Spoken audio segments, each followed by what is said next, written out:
Kingdoms of Amalur Reckoning came recently in the news as information was leaked about it being remastered by THQ Nordic.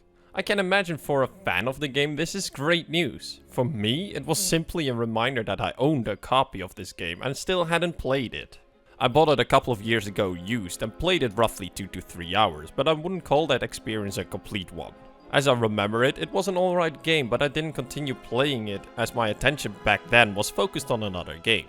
But now, I think it's a good moment to dust off my copy and see what this game is all about. The game made a decent impression on me and it was always on my to-play list. So I'm really curious to see what this game can do, and with the remaster around the corner, see what can be improved on. But most importantly, let's see if Kingdoms of Amalur Reckoning is a good game.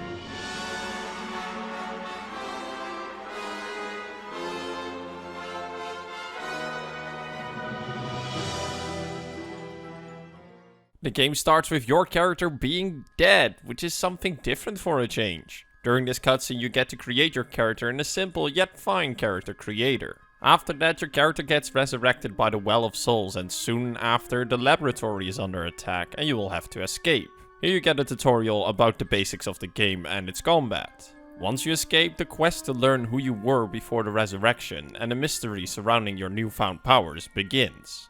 The start of the game is fast but strong, even though there's a lot of exposition and lore thrown your way. At the start of the game you get tons of information about the world, its history, characters, factions and locations. If there's one thing this world has a lot, it's lore and build-up. However, it's a lot to take in and I would say it's too much at times.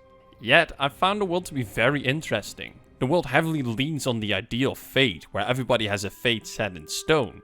And this is emphasized on as your character is not connected to fate and even has the power to change someone else's fate. This is why the game gets very interesting, as during quests you get offered dialogue choices that could potentially change someone's fate and therefore the story. Combining this setting with the idea that you have a lot of dialogue choices gives this game a lot of potential. That is why it's a shame that it only lives up a tiny bit of that potential. Lots of dialogue options had no impact at all, and the ones that did weren't even connected to the main story. The only choices that seemed to actually matter were found in the side quests. But even there, the choices didn't really matter or had any impact on the side story, as it had no build-up or consequences. There was this one side quest where I had to help this village with a spider problem. Once I found the evildoer, this person was like, yo, kill everyone in the village. And you could just say yes to killing everyone in that village without any build-up or consequences or even story behind it. And because of that, all the choices you make in the game feel like they're there just for the sake of having a choice, not to enhance the storytelling. The main story doesn't have these kind of choices and is very straightforward and linear. The start of the game does, however, create the illusion that your choices actually matter, but in reality it only affects the side stories and not the main one. It's overall a huge waste of potential, but especially a waste of the world building. While NPCs throw countless of long, hard to pronounce fantasy names at you, it's clear that there's a lot of thought put into the world. There's a degree of history that matters to the world and the conflicts that exist in it. But there is just too much of that, and it feels off balance as every conversation is more focused on a lecture about the world rather than on the story that is tried to be told. It's a nice idea that you can ask an NPC basically everything you want to know about the world, but it gets in the way of everything and it ruins the main and side story's pacing. Like there was this one NPC telling me to make haste with my quest, but finds it no problem to tell me about the lore of the land for 30 minutes. But even with all the lore explanations, you sometimes barely know what is going on or how the story is going. There are so many names, events and terms thrown around that you sometimes just can't follow it clearly anymore. At one of the final missions, I had to ask an NPC who we were up against as suddenly a new bad guy was mentioned. I don't know who the guy was and his name was never mentioned before, yet the NPCs made a big deal out of him and acted like I should have known him. I'm glad I could ask the NPCs about it and they gave a very lengthy explanation on who the guy is, but it's a bad sign this was necessary. The main bad guy of the story is set up from the start of the game, yet we constantly get new ones thrown into the story out of nowhere. But despite the long fantasy names and new characters getting thrown in constantly, the story writing is really bland. I found the whole mystery behind my character's previous life to be so interesting. But here is how the story approaches this. An NPC from time to time mentions that they knew my character before the resurrection, but don't really go into details or anything. And then something happens which distracts the NPC from the topic and leaving you behind very disappointed. They even attempted to create a big reveal in the end about your character, but there was no build up, making this part of the story feel flat and felt more like a joke. The writing and pacing in the main and side stories are all over the place, and while in the end I got a clear picture on what it was aiming for, it ultimately failed to hit its mark.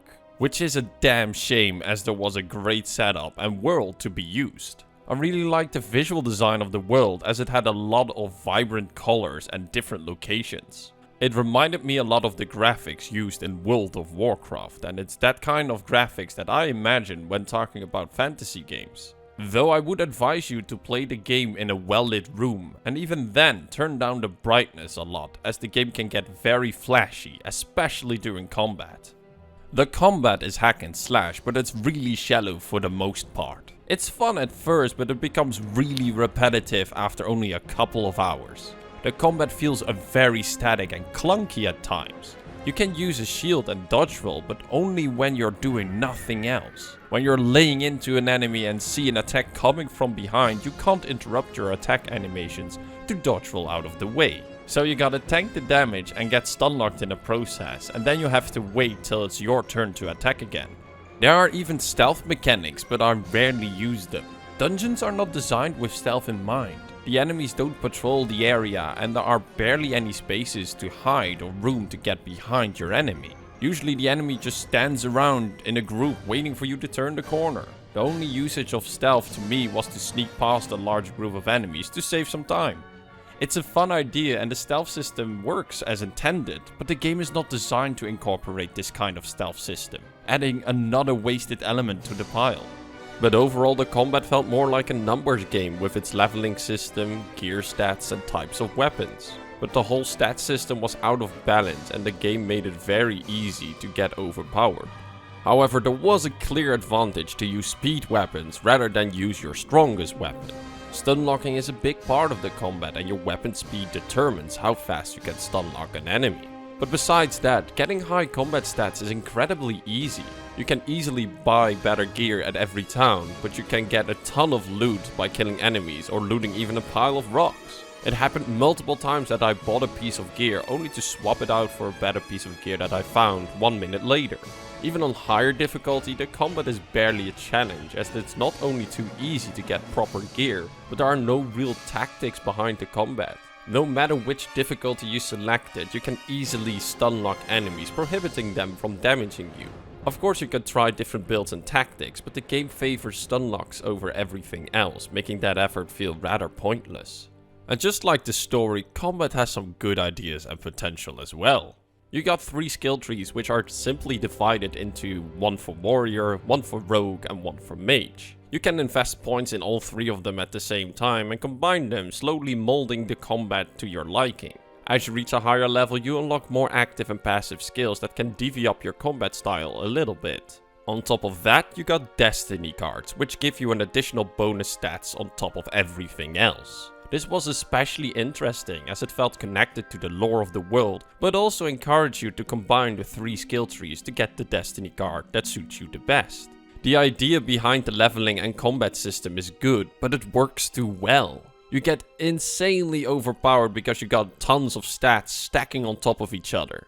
The leveling system gives a lot of room to experiment with, but the combat system doesn't favor this experimenting. For example, making a detailed build where you focused on magic and active skill use feels like a wrong choice. Casting skills get interrupted very easily by getting stun locked, and spamming one of the 2 buttons is much faster and does ultimately more damage. And boss battles are really just a joke. You can use a super attack to one-hit them basically. If you do so, you do get a really cool brutal kill animation and even get rewarded with more XP. But there is just too much of everything and it brings the complete game off balance. The combat does look cool and there's a lot of great variation in weapons. You got swords, daggers, hammers, bows, staffs, Feyblades, which are warglaives from World of Warcraft, and even more. There are a lot of options to pick from, but unfortunately you only have 2 slots to equip weapons in. All weapons have a handful of different combos. Usually it involves pausing at a certain point before spamming the same button again. You can sort of create combos with the 2 weapons you have equipped, but it feels very disconnected. You do part of the default combo from the weapon you start with, and then switch to the other weapon which does its own default combo. Yes, they can be mixed, but they feel very separated and awkward. It would have been a lot better if the weapons combos linked up to each other in a unique way, hereby adding timing and precision to the combat. But yet again, there are some great ideas behind the combat and the leveling system. But just like with the story, they don't live up to their potential.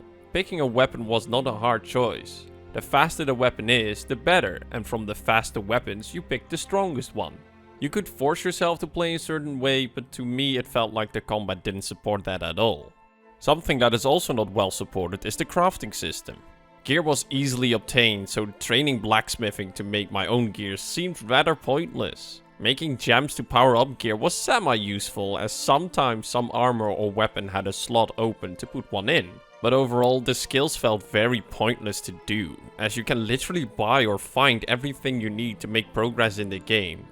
I did mention World of Warcraft a couple of times, as there are some similarities, and to be honest, from time to time, Kingdoms of Amalur Reckoning felt like a single player MMO, especially the quest design, which truly tested my patience.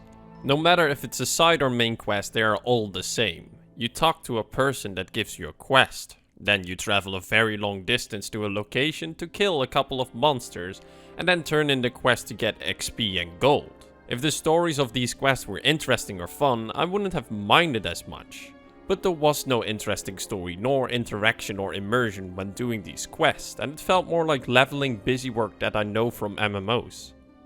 Kingdoms of Amalur Reckoning tries a lot but doesn't really succeed in the things it set out to do, leaving a lot of potential untouched and wasted.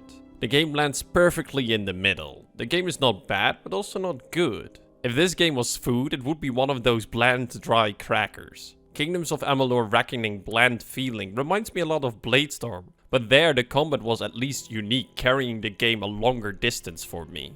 However, I can't help it but wish this game was better, as I really liked the world and the ideas it was trying to pull off. Of course, adding warglaives is always a plus point, as not enough games has them and they're absolutely badass. But all jokes aside, the whole idea with fate and you actually changing it, or a conflict between mortal races and an immortal one, all taking place in a very history-rich large world, are story ideas I found very interesting and I would like to see be used in a game like this. Yet in the end, I look back at my experience with this game a bit disappointed. It's not the case that one particularly part of the game failed to deliver, it's overall, which is why it sucks so much. Yet, because of that, I'm really looking forward to see if THQ Nordic can turn things around with the remaster. According to current information, it will not be a completely remake of the game, so I don't expect the story nor mission design to be changed. They mainly focus on improving the graphics and the combat. If the combat is outstanding and a lot of fun, it could make this game a lot better and would make the quest design and story at least bearable. This is why I'm eager to see what THQ Nordic will do with the game, as a revamp of the combat might be what this game needs. And that concludes my review of Kingdoms of Amalur Reckoning.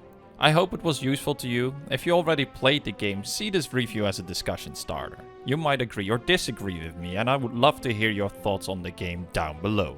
Thank you very much for watching. If you liked this video, leave a like and consider subscribing. And with that all being said, I wish you a good day, and until next time.